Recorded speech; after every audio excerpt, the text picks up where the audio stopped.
Setelah ditunda sepekan, sidang kasus pembunuhan Brigadir Yosua Huta Barat kembali digelar Senin pekan depan. Jaksa sebelumnya bilang penundaan dilakukan dalam rangka evaluasi teknis dan materi persidangan. Misalnya, penggabungan sejumlah terdakwa dalam satu sidang. Jika dilihat dalam sidang sebelumnya, ada upaya dari terdakwa Ferdi Sambo dan Putri Chandrawati menyerang kepribadian Yosua. Ini coba diungkap saat orang-orang terdekat keseharian mereka, dari ajudan sampai asisten rumah tangga, memberikan kesaksian. Sejumlah saksi bilang korban Yosua sering marah dan bersikap temperamental. Kalau menurut saya dia suka marah-marah gitu kan. Apa sih namanya? Temperamental. Terus kalau saya minta tolong untuk anuin belanjaan, dia selalu menunda gitu kan. Terus kalau dipanggil ibu selalu lama, terus kadang ngedumel gitu. Apa sih Bi? Apa lagi gitu. Om maaf dicariin ibu. Sering ngedumel dengan yang lain-lain juga seperti itu? Kalau seperti saya tidak tahu kok yang lain. Iya, nggak tahu ya. Siap. Namun ada kesaksian menarik lainnya dari Adzan Romer yang pernah menjadi ajudan Ferdi Sambo. Jaksa mencecar Romer soal keterangannya yang kerap berganti-ganti di persidangan. Romer mengaku takut pada Sambo hingga memberikan keterangan tidak jujur. Apa yang menyebabkan saudara memberikan keterangan berubah-ubah? Karena awalnya kami masih takut memberikan kejujuran, Pak. Takut memberikan kejujuran. Takut kepada siapa? Takut aja, Pak. Ya, kita kan takut ini ada kita takut Tuhan, kita takut mati atau takut apa? Iya, Pak, takut sama Siapa? Bapak, Pak. Bapak siapa? Pak Sambo, Pak. Jadi takut sama Ferdi Sambo. Iya, Pak. Kenapa takut? Takut aja, Pak. Sebenarnya kami takut aja karena ini sudah ada orang yang meninggal, Pak. Sidang Senin pekan depan dijadwalkan kembali dimulai untuk terdakwa Barada Eliezer. Kuasa hukum Eliezer, Roni Talapesi, kembali menegaskan Eliezer siap mengungkap kasus pembunuhan Yosua terang benderang. Dalam podcast bersama Budiman Tanurejo, Roni mengungkap Eliezer pernah mendapat intimidasi dari Sambo, namun kini siap membongkar fakta sebenarnya. Richard itu kan masih dijaga sama Ferdi Sambo. Oke. Kemudian waktu menghadap Bapak Kapolri, itu Richard masuk ke dalam ketemu Pak Kapolri, di luarnya di depan pintu itu ada Ferdi Sambo. Dari depan itu dia sudah diintimidasi ya, disampaikan ya, kamu bicara sesuai dengan yang begini-begini. Jadi ada rasa ketakutan dari Richard. Jadi dia sempat hubungin juga keluarganya, bapak mamanya, dia udah hubungin pacarnya. Kalau terjadi apa-apa dengan saya, sudah ikhlaskan saya, tidak usah cari lagi. Saya minta keluarga hati-hati, baik-baik. Jadi kalau ada apa-apa sudah nggak usah cari saya lagi. Sejumlah saksi akan kembali dihadirkan di sidang pembunuhan Brigadir Yosua, termasuk untuk perkara perintangan penyidikan yang juga menjerat Ferdi Sambo. Tim Liputan Kompas TV.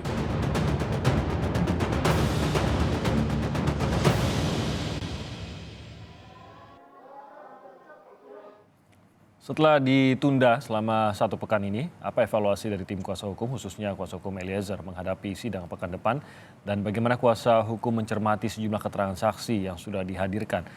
Kita akan ulas menjelang sidang lanjutan dari kasus pembunuhan Brigadir Yosua Huta Barat pekan depan. Yang sudah hadir bersama kami secara daring ada kuasa hukum dari Barada Eliezer, Pak Roni Talapesi, dan juga bergabung kuasa hukum keluarga Brigadir Yosua, Bang Martin Lukas Simanjuntak, dan pakar hukum pidana Bang Jamin Ginting. Selamat pagi Bang Jamin, Bang Martin, dan juga Mas Roni. Selamat pagi. Terima kasih sudah bergabung bersama kami. Selama sepekan ini kita tidak mengikuti atau memang tidak diselenggarakan sidang lanjutan dari kasus pembunuhan Brigadir Yosua Huta Barat. Tapi saya yakin bahwa tim kuasa hukum juga sudah bersiap-siap untuk menjelang lanjutan sidang yang akan berlangsung mulai hari Senin pekan depan. Nah, saya ingin tahu dari masing-masing pengacara terlebih dahulu, khususnya dari Mas Roni, adakah evaluasi juga yang dilakukan selama sepekan terakhir? Karena kita tahu bahwa pengadilan sendiri mengatakan bahwa pekan terakhir ini akan digunakan untuk evaluasi. Tapi dari tim pengacara sendiri bagaimana Mas Roni? Iya, Bung Timothy, bahwa kami fokusnya kepada perkara Richard Eliezer ya, terhadap berkas yang sudah kami terima ya. Fokus kami adalah sekarang kan kalau kami melihat bahwa sudah mengkerucut saksi-saksi ya yang dihadirkan oleh jaksa penuntut umum. Kami fokus terhadap 340-nya perencanaan pembunuhan dan 338 ya pembunuhan. Dalam hal ini yang sudah dituangkan dalam dakwaan. Nah, evaluasi kami adalah saksi-saksi yang dihadirkan ini memang sudah mengkerucut, kemudian fakta-fakta sudah mulai terungkap terkait dengan otak pembunuhan dari almarhum Brigadir Joshua ini. Dan besok kami akan kembali sidang, kemudian yang saksi-saksi yang akan dihadirkan ini kan saksi-saksi dari kepolisian. Kemudian ada beberapa catatan penting juga buat kami karena ini mengkerucut terkait dengan penembakan ya. Yang kami harapkan bahwa proses pemeriksaan saksi yang berikutnya dan ke depannya agar kita fokus kepada pembunuhan berencana. Fokus terhadap dengan penembakan. Nah, Selama ini agak kami meluas atau melebar gitu ya Mas Roni? iya seperti itu Mas Timothy. Tetapi dalam proses kasus ini kan harus melihat bahwa kami dalam hal ini melakukan pembelaan kepada Baradae atau Richard Eliezer. Kami memperjuangkan rasa keadilan itu untuk Richard Eliezer ya. Sehingga yang harus kita perhatikan bagaimana supaya proses penegakan hukum ini yang sudah berjalan agar semuanya transparan dan lebih baik karena semua melihat proses penegakan hukum ini dalam persidangan ini ya. Itu harapan kami yang pertama. Yang kedua, ini kan saksi-saksi sudah mengkerucut. Ini kan memposisikan posisi klien saya.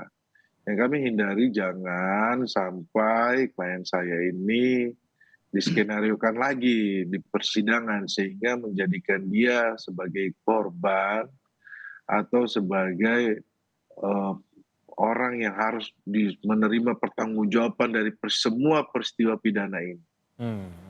Nah, kita harapkan bahwa majelis hakim dan perangkat yang ada di persidangan ini semuanya berjalan, semua bekerja secara baik ya.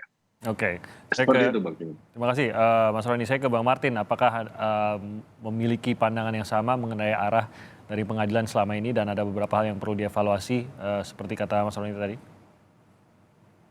Ya, yang perlu dievaluasi itu adalah saksi-saksi AD charge ya atau saksi-saksi E charge. Namun sebagai saksi E charge mereka itu justru diduga ya melakukan skenario ataupun berkonspirasi ataupun dikondisikan oleh orang-orang tertentu ya yang mungkin saja ada hubungannya dengan para terdakwa sehingga berkata-kata bohong, berkata-kata tidak benar dan justru membuat ya seperti contempt of court gitu. Kenapa saya bilang contempt of court? Karena berusaha untuk membodohi jaksa penuntut umum, berusaha untuk membodohi hakim dan berusaha untuk membodohi publik yang seperti tidak boleh diperbolehkan gitu loh. Ya. Ini Jadi harus hubungan yang Bang Martin ungkap tadi lebih kepada hubungan mereka yang masih sampai saat ini memiliki kedekatan dengan Sambo. Betul. Dalam hal ini apakah dalam ini ada hubungannya dengan kesaksian kan ini kan kita bilang jalannya persidangan selama ini kan. Itu saya bilang bahwa ada saksi E charge ya yang justru dalam keterangannya itu tidak nyambung gitu loh dengan dakwaan 340 dan 338 dan justru berusaha untuk ya membuat jalan ataupun mengikuti skenario jalan keluar yang dibuat oleh para terdakwa ini. Nah, itu perlu dievaluasi. Ya, tapi saya tidak setuju pada saat kemarin ya di awal majelis hakim mengatakan bahwa penundaan itu karena KTT G20 kemudian ada ralat ya disampaikan ternyata karena pelaksanaan teknis nggak ada itu Mas dalam KUHAP. Ya, Bang Temo itu nggak ada. Jadi saya lebih percaya bahwa sebenarnya memang pemerintah mungkin tidak mau atensi publik itu terkonsentrasi kepada persidangan Sambo, instead seharusnya ya itu perhatian publik kepada KTT G20. Tapi ya sudah selesai KTT-nya. Sekarang kita kan harus fokus lagi nih, ya. Kenapa? Karena jangan sampai nanti jeda waktu ini ya membuat publik jadi antusiasnya itu berkurang untuk mengawal proses kasus Sambo. Kita bayangin loh Mas Bung Timothy, ini ujung-ujungnya yang kita hindari itu adalah seperti contoh ya kan ada yang ditangkap lagi kemarin tuh tersangka ya. Jangan sampai nanti ada kecurigaan ataupun ada potensi ke arah seperti itu sehingga nanti putusan itu tidak fair gitu ya. Itu yang kami hindari dan kami harapkan jangan sampai terjadi. Demikian, Bung Timothy. Nah, mungkin sedikit untuk menjelaskan juga pada kami pemirsa awam. Yang dimaksud oleh Bang Martin tadi, saksi e-charge ini adalah saksi yang dihadirkan oleh terdakwa untuk meringankan, begitu ya Bang Martin ya? Bukan, itu ID charge. Jadi saksi yang dihadirkan jaksa, tapi dia berselubung seakan-akan memberatkan, tapi faktanya dia itu meringankan gitu loh. Oke, jadi justru sebaliknya saksi yang dihadirkan oleh jaksa ya. Betul, nah, tapi bagaimana itu bisa terjadi kalau begitu, Bang Martin, mengingat ini kan dihadirkan oleh jaksa. Seharusnya memang yang dihadirkan oleh jaksa juga sudah tahu kira-kira apa yang akan disampaikan. Jadi apakah memang karena ada perbedaan antara BAP dengan keterangan yang diberikan di dalam pengadilan kah sehingga istilahnya jaksa ini tergocek di sini? Seharusnya menghadirkan kesaksian apa kok malah dalam pengadilan menghadirkan kesaksian yang lain, begitu Bang Martin? Betul. Nah, contohnya seperti Susi ya, seperti si Damson, seperti si Kodir. Itu kan melenceng gitu ya. Apa yang dia sampaikan itu nggak ada hubungannya dengan konteks 340, walaupun memang ada sebagian yang ada hubungannya. Tapi kan ujung-ujungnya jadi saya bilang tadi seharusnya memberatkan tapi malah meringankan. Nah, itu yang harus dievaluasi dan tidak boleh diberikan keleluasaan. Dan itu harus dari hakim. Ya kalau memang mau meringankan ya hadirkan sebagai ID charge gitu ya dari terdakwa. Ini kan enggak. Dan yang mengendalikan itu seharusnya dari hakim kah atau dari siapa nih yang seharusnya ya kalau Anda menginginkan agar keterangan dari jaksa seharusnya ya. Oke, jadi evaluasinya ada pada jaksa seharusnya ini ya. Betul. Oke, nah saya ingin tanya Bang Jamin, apakah juga melihat ada kecenderungan yang sama seperti yang dikatakan Bang Martin maupun tadi oleh Mas Roni untuk evaluasi sidang ini? Ya, jadi begini Bang Timothy, konsep daripada hukum acara pidana itu didahului dari jaksa penuntut umum untuk melakukan dakwaannya, lalu dia menghadirkan saksi-saksi untuk menguatkan dakwaannya itu supaya bisa terbukti dan diyakini oleh hakim. Di tengah perjalanan, Bang Timothy, bisa saja saksi-saksi yang dihadirkan tersebut, ya setelah jaksa memberikan pertanyaan, PH melakukan pertanyaan yang diketahui, dilihat ataupun didengar. Jadi apa saja bisa, Mas Timothy, apa saja bisa ditanyakan begitu. Nah, cuma pengendalian daripada pertanyaan tersebut ada pada majelis hakim. Jadi kalau pertanyaannya tidak sesuai atau pertanyaannya terlalu jauh deviasinya dengan pokok perkara, maka harusnya hakim mengingatkan supaya fokus saja pada dakwaan. Jadi jangan sampai keluar dari jalur begitu.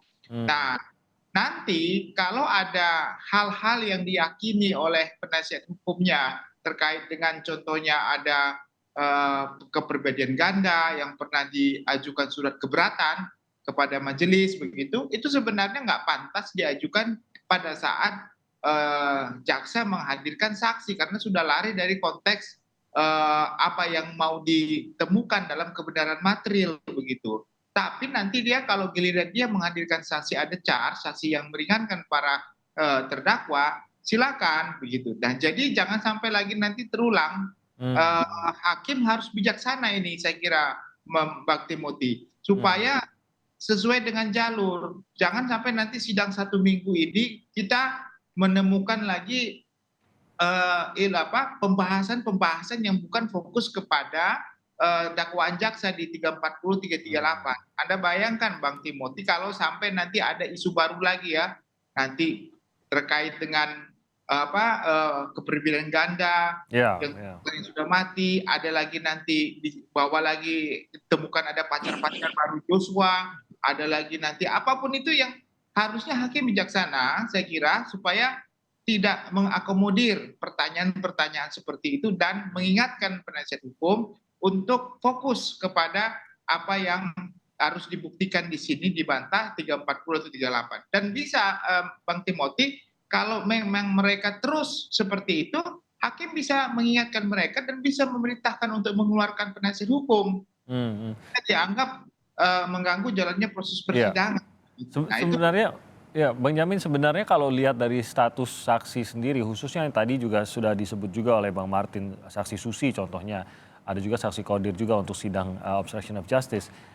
Statusnya mempengaruhi kah, mengingat dua orang tersebut adalah orang-orang yang dibayar, dihidupi oleh Ferdy Sambo, dan bahkan ya sejauh yang kita ketahui sampai saat ini pun masih menerima gaji dari Ferdy Sambo gitu. Apakah ini mempengaruhi dan posisinya bagaimana kalau demikian di hadapan hakim di mata hukum? Apalagi pada saat kita lihat, pada saat Susi contohnya pada saat memasuki persidangan saja memang menunjukkan rasa simpati kepada terdakwa, yaitu Putri Candrawati dan juga Ferdy Sambo. ya, Bang Timothy, jadi di pasal 185 memang dikatakan di situ keterangan saksi adalah yang benar adalah apa yang disaksikan dalam persidangan. Tetapi di pasal 185 ayat 4 ada poin D dan C dan D mengatakan di situ bahwa hakim dalam menilai keterangan saksi harus melihat latar belakangnya dan apa yang saksi sampaikan harus dilihat tujuan apa sehingga saksi memberikan keterangan tersebut. Jadi tidak semata-mata apa yang diucapkan diterima sama hakim, tapi lihat juga latar belakang saksi tersebut. Salah satu contoh latar belakangnya, apakah saksi tersebut dalam memberikan keterangan tersebut masih ada hubungan relasi, tertekan, atau dipengaruhi oleh pihak lain. Nah, itu bisa menjadi dasar bagi hakim untuk bisa menerima atau menyatakan atau menerangkan bahwasannya keterangan saksi itu tidak mempunyai arti. Jadi tidak dinilai bagi hakim karena dilihat dari latar belakangnya kecenderungan apa yang disampaikan itu adalah tidak benar seperti itu. Jadi tidak salah, ya. Tidak salah untuk dihadirkan sebagai saksi. 10 detik. Iya. Tadi kan Pak Jamin bilang memang kendali di hakim, tapi gini, di dalam surat dakwaan dan yang membuat surat dakwaan itu jaksa, ya. Sehingga ketika jaksa menghadirkan saksi yang memberatkan, apabila ada out of context ataupun pertanyaan yang di luar konteks dari penasihat hukum yang mengendalikan dalam arti membuat suatu interupsi supaya tidak melebar, memang harusnya yang lebih aktif itu jaksa. Kenapa saya bilang begitu? Karena hakim kan di sini posisinya netral. Nah, walaupun memang kami juga berharap majelis, ya selain jaksa, majelis hakim juga bisa mengatur ataupun membatasi ya terhadap hal-hal yang tidak masuk dalam konteks dakwaan surat dakwaan jaksa sesuai dengan saksi-saksi yang dihadirkan. Kalau mau membahas yang lain dari segi pandang lain ataupun dari terdakwa, silakan hadirkan saksi ede charge gitu maksud saya. Terima kasih. Jadi sejauh ini pertanyaan-pertanyaan yang akhirnya membuat penjelasannya melebar bukan kepada pokok perkara utamanya yang terkait dengan pasal 338, 340. Ini berasal dari kuasa hukum gitu ya Bang Martin ya. Dan ini seharusnya jaksa bisa interupsi seharusnya gitu ya. Betul. Dan ini yang tidak dilakukan. Tidak perlu menunggu hakim lah begitu istilahnya.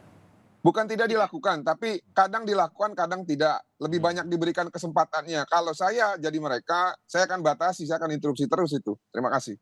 Oke. Nah, Mas Roni, kalau memang ini kan kita lihat belum ada sampai benar-benar dituntut lah untuk dikenakan pasal mengenai kesaksian palsu gitu. Ini mungkin dari keluarga Joshua juga sudah mengancam untuk kalau memang ini terus bersaksi palsu maka akan dikasuskan, atau hakim pun sudah mengancam juga bahwa ini bisa saja dikenakan pasal kalau memang terus diduga melakukan kebohongan. Tapi sejauh ini belum. Mungkin saya ke Bang Martin terlebih dahulu. Apakah akan ada upaya dari keluarga kalau memang ini terus berlangsung? Ada. Jadi gini, bukan dengan tidak ditetapkannya melalui persidangan mereka sebagai tersangka tidak ada unsur pidananya. Enggak, salah. Kan ada yang bilang, berarti mereka nggak bersalah dong. Bukan begitu. Nah, kalau hakim tidak menggunakan kewenangannya kan kita bisa, karena ini kan bukan absolut, memang hanya bisa ditetapkan sebagai tersangka melalui persidangan. Kita pun bisa, ya. Cuma bedanya kalau kita melaporkan kan harus lidik dulu, ya. Baru naik sidik. Nah, tapi kalau hakim yang menetapkan sebagai tersangka, langsung naik barang itu. Jadi lebih cepat prosesnya. Nah, outputnya sebenarnya itu akan membuat saksi-saksi yang diduga keras berbohong ini, ya, tidak akan lagi berbohong. Kenapa? Karena itu kan di atas 5 tahun. Konsekuensinya secara alasan objektif itu wajib ditahan. Orang ketika sudah ditahan, di penjara, ya, secara psikologi yang tadinya mungkin tertutup karena ditutupi oleh rekayasa, itu saya jamin pasti terbuka, Bung Timothy. Ya, karena nggak ada orang mau dipenjara gitu ya, kecuali memang dalam hal ini terdakwa sengaja membuat si Susi ini untuk menemani dirinya di mana tuh rutan kejaksaan dalam hal ini. Terima kasih. Nah kalau ini lanjut sampai ke persidangan, Bung Roni, karena kita tahu bahwa beberapa keterangan dari Susi maupun keterangan dari anak buah Sambo lainnya yang ini sebenarnya Eliezer tahu kebenarannya dan kita sudah lihat dalam sidang beberapa kali Eliezer juga membantah kejadiannya berbeda dengan keterangan yang diberikan Eliezer. Apakah ini berarti Eliezer juga akan terlibat dalam sidang kalau memang ini sampai harus masuk ke sidang terkait dengan kesaksian palsu ini?